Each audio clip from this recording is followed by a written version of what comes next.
কিভাবে আমাকে কোথা থেকে কোথায় ঘুরিয়ে ঘুরিয়ে ঘুরিয়ে এনে তুই গুরু চাইছি, আয় তোকে গুরু দেবো আমি তোকে। আর সেই গুরু কিরকম গুরু তুই নিজে দেখ।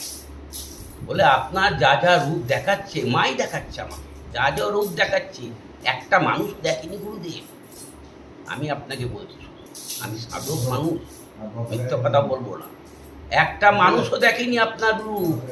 যে দেখে থাকবে সে আমার মতো পাগল সাধক হয়ে যাবে, সীমন্ত সাধক।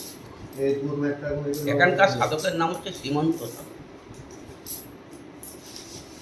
উনি আমার গুরুদেব, সাক্ষাৎ মা। আমি তাকে দুটো রূপ দেখেছি আমার গুরুদেবের। একটা হচ্ছে রক্ষাকালী রূপ, আর একটা হচ্ছে উগ্র তারা, এক প্রতি জটা। দুটো রূপ দেখেছি, নিজের চোখে মা দেখিয়েছে।